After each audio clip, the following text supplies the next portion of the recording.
The purpose of this video is to just walk through how to file a complaint with the Consumer Financial Protection Bureau, otherwise known as the CFPB. If you are a subscriber to the page, it's good to see you. Welcome back. If not, make sure you like the video below, comment, ask me a question. I always try to get back to everyone as soon as I can. So the first thing to understand is why you would want to ever file a CFPB complaint. And this mostly applies to people trying to transition off of their COVID forbearance plan and get current right now. So right now, millions of Americans are kind of at the end or close to the end of a forbearance plan, right? The pandemic hit, many people went on these forbearance plans where they had a break in their mortgage payments, and now it becomes time to work out an agreement with your bank so that you can get current and not end up in default facing foreclosure. The government-backed investors, meaning Fannie Mae, Freddie Mac, VA, FHA, USDA, they all have guidelines out there around what their options are. They put them in this very neat waterfall. I have videos posted here around each different investor and kind of what's available to you. But what's important to understand is there is always kind of a power imbalance between what the government and the regulators say is going to happen and what actually happens on the ground with the mortgage servicers. So the big banks are very challenging to work with. If you're trying to work with a big bank on your own out there, you know what I'm talking about. They're hard to get a hold of. Sometimes the representatives themselves don't know the guidelines that are in place. They don't have good systems in place. They lose notes. Nobody calls you back. The hold times can be extremely long. It kind of is a hot mess. That's kind of why I have a job, is because the banks are just really difficult to work with. And so it can be frustrating at times when you hear the government say this is how it's gonna go. They're gonna just review you for this and this and this, and then they're gonna get you current on your mortgage. It doesn't go like that. And so if you're out there and you're having a completely frustrating experience, number one, you're not alone, everybody is. And number two, a CFPB complaint may be a good way to kind of at least feel empowered and encourage your lender to get moving. So the CFPB is a regulatory agency that regulates most big banks. They regulate banks that have over 10 billion in assets. So all the big banks out there, Chase, Wells Fargo, Bank of America, Flagstar, Caliber, those people too, they're all regulated by the CFPB. If the banks have less than that amount in assets, the regulation kind of gets split up between the CFPB and some more local regulatory agencies like the state. So if you have a really small local bank, a CFPB complaint might not do much good. But if you're definitely somebody who's working with loan care, which is a huge one that's just screwing up all over the place right now, if you're working with one of those big banks, a CFPB complaint might actually help you.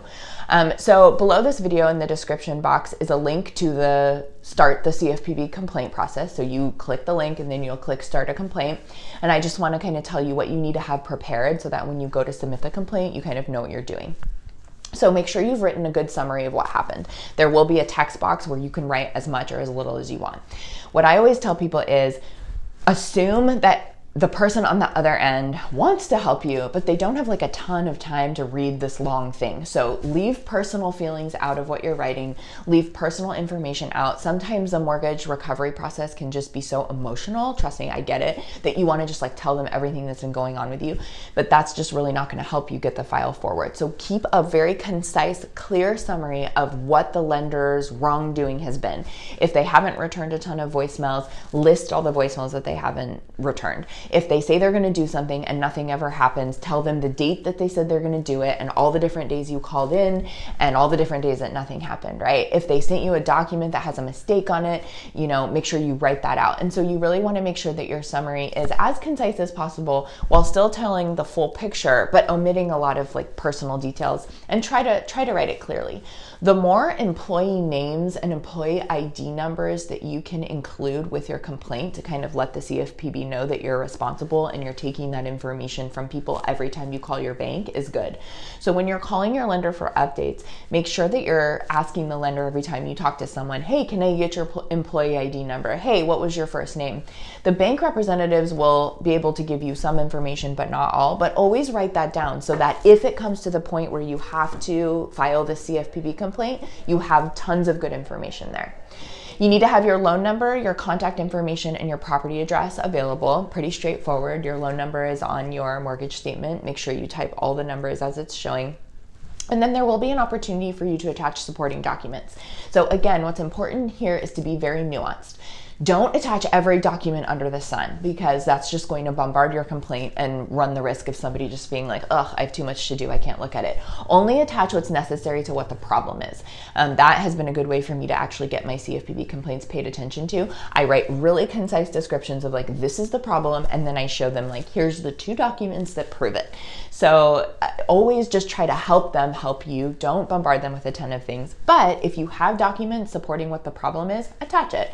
If someone says in an email, like if your single point of contact emailed you and said, we have a call scheduled for tomorrow at 9 a.m. Pacific Standard Time. I'm talking about PHH right now. They're horrible. But if they tell you they have a scheduled time and then nobody calls you at that time, and you have the email in writing saying they call you, like attach that so that the CFPB can see it.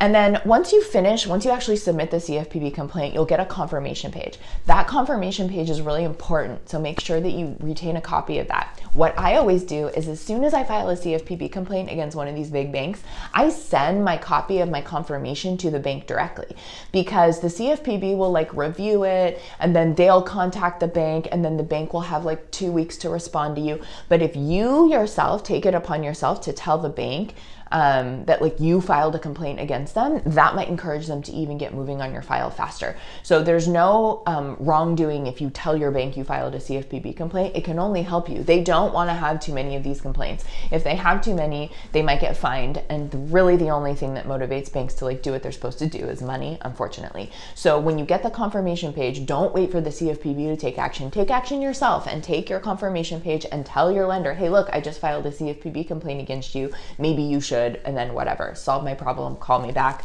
fix the document. Tell them that you've done that, and then that will try to help them kind of get moving. Good luck.